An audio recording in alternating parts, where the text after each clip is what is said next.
Shalom Israel. I want to say Barakatah Yahweh, Barakatah Yahweh Shai, Ba'ashem, Rakwadash, Barakatah.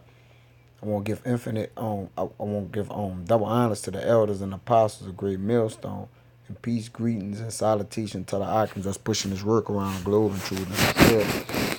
And I just want to do this vid about just us being tied within our lust, man. And you know that it could create endeavors for us, man, that can be paralyzing to us, you know. So with that, I dive right into it. It's Ecclesiastes 8:30. It says, "Go not after thy lust, but refrain thyself from thine appetites." Yeah, man, you gotta be self-disciplined, man. You know, because going after your lust, man, and having lustful desires, man, a lot of men love to have it so, man. Especially, maybe with women or overindulging in drinking or even in the truth, man. We have lustful desires, man, even with just lusting over your knowledge and wisdom, man. It could destroy you, man. It can hinder your progress.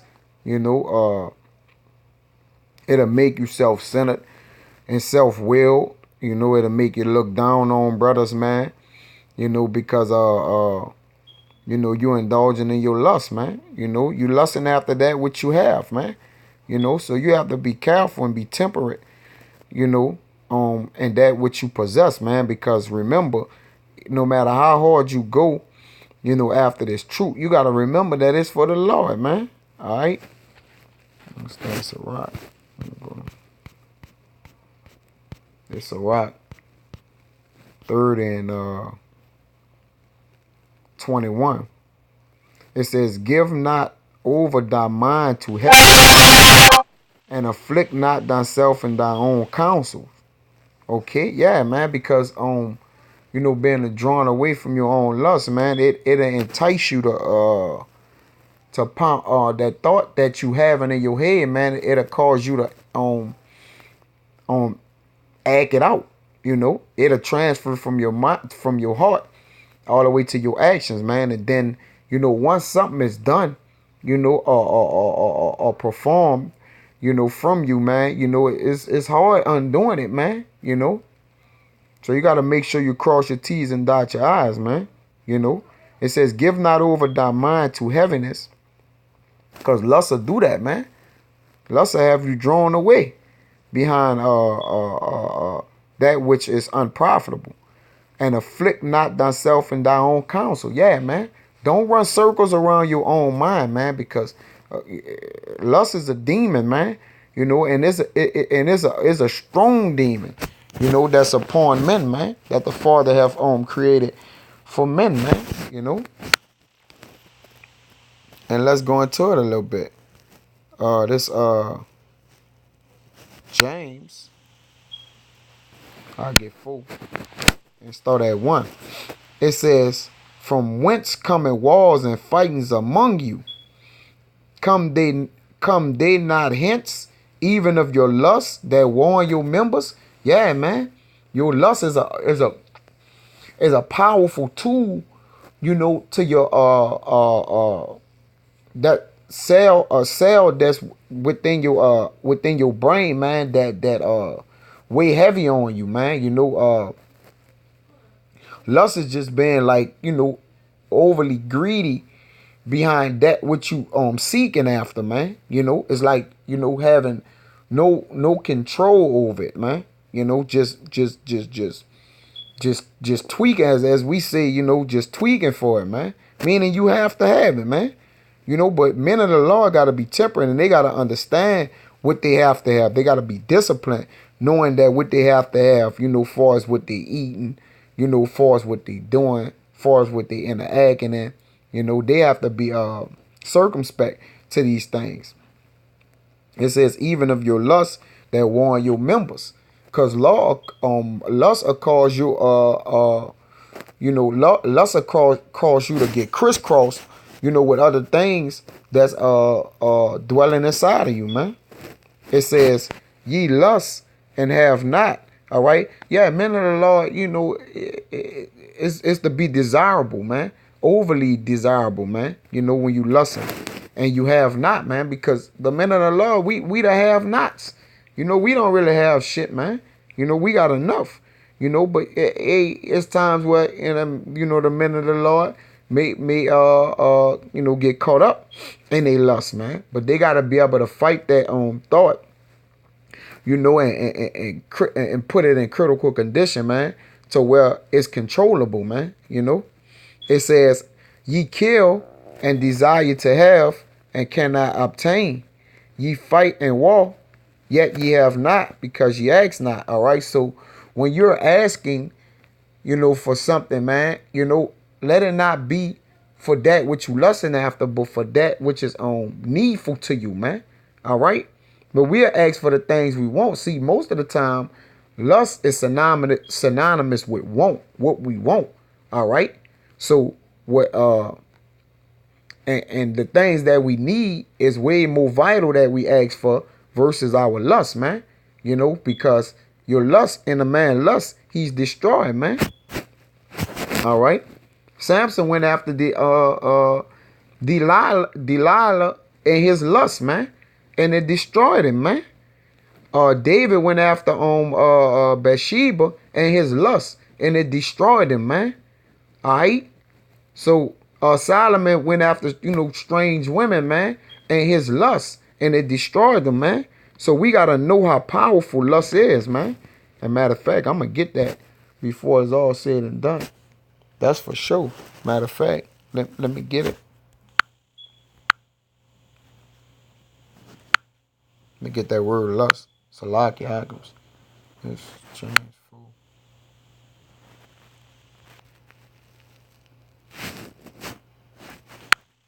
I believe I read too. It says ye lust. It says Strong's G 1937. Epithumeia. it says to turn upon a thing, to have a desire for, to long for, to desire, to lust after. This it right here. To covet. See, thou shalt not covet, man. All right, that word lust go back into coveting, man. Of those who seek things forbidden. You see? So we bite off more than we could chew when we enter into our lust, man. And it causes us to have a heavy stomach, and it causes us to explode, man. It'll cause your stomach to explode, man. Meaning metaphorically speaking, meaning to destroy yourself, man. All right, let's see. All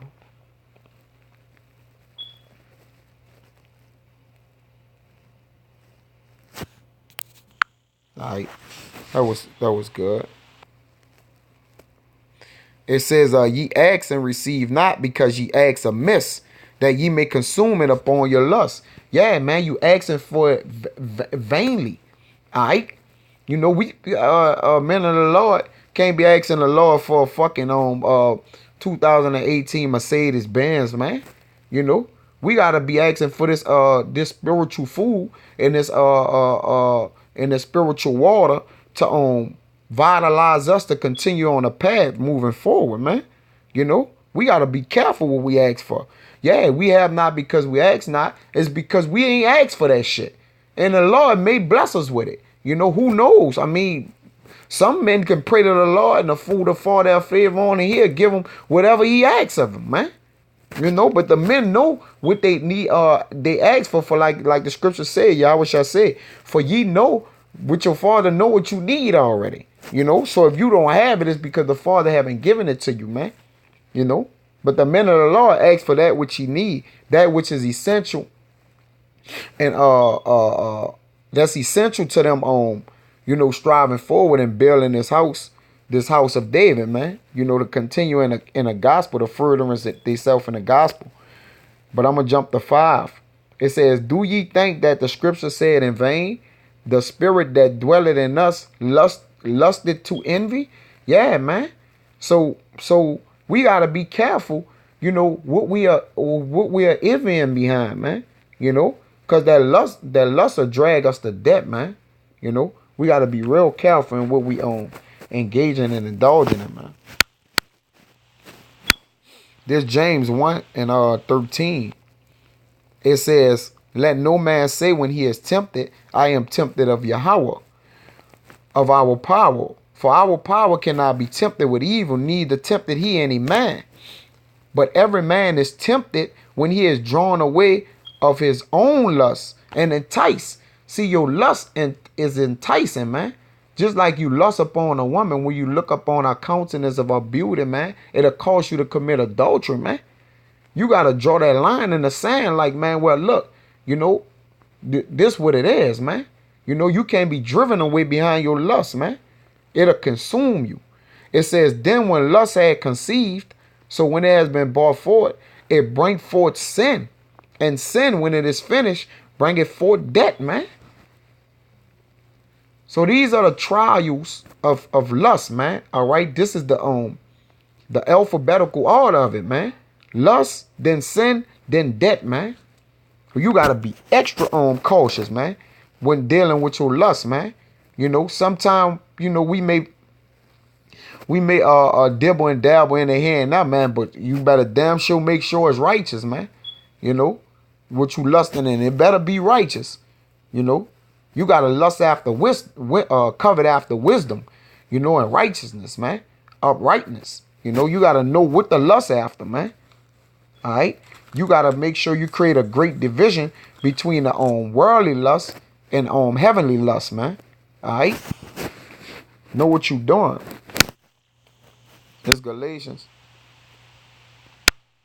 5:24. It says, and they that are Yahushua have crucified the flesh with the affections and lusts. All right, they have crucified them. They have crucified the flesh with the affection and lust. They have X the lust out with the affection, man. And relied upon more of they need versus they want, man. All right. Lord, well, I'm gonna do a video on that, man. Need versus want. All right, and it's true. It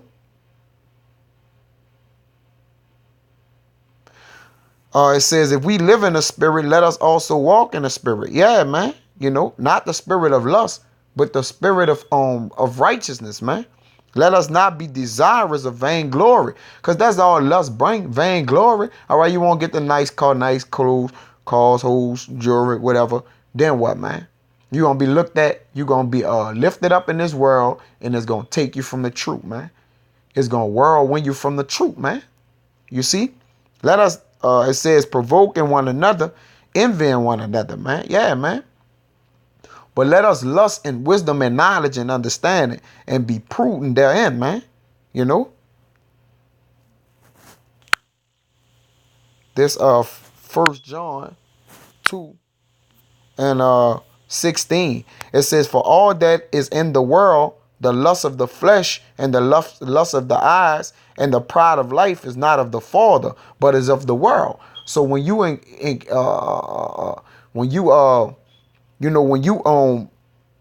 strive after your own lust, is not of the Father, is of the world. That's complete. It says, in the world pass it away, so your lust gonna be driven away, and the lust thereof. You see? So what you lust after, which was 9 times out of 10, it was something earthly or something wicked. It says it's gonna consume you. It says, but he that doeth the will of Yahweh abideth forever, man. And the will of Yahweh is to drive the lust away, for it's after the flesh, man. The spirit is willing, but the flesh is weak, man. So that lust is going to be able to manhandle your flesh, man. Once you already submitted to it, man. All right. This Mark 4:19. It says, and the cares of this world and the deceitfulness of riches and the lusts of other things entering in choke the word and become unfruitful. Yeah, man, you ain't going to be able to build no more, man.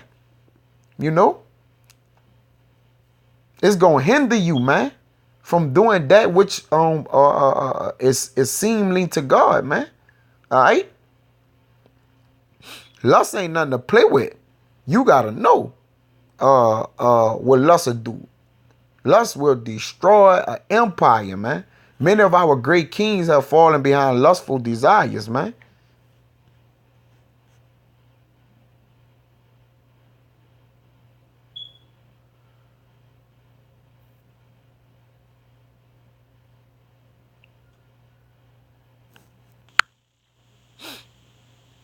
Now I ended with this one. It's Matthew 5 and 6. It says, blessed are they which do hunger and thirst after righteousness. Yeah, man, not after lust, for they shall be filled. You see, lust leave you empty. It leave you in darkness, man. And leave you without, man. It leave you ashamed, you know.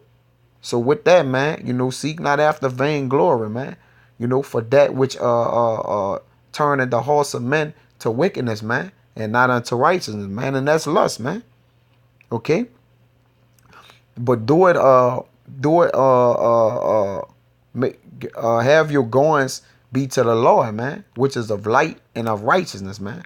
So you could Lord will, if we have that number, if I'm of that number, so we can seek salvation, man. Me and all the other brothers that's doing the work of the Lord wholeheartedly, man. But with that, Akim's until the next time, I won't say shalom.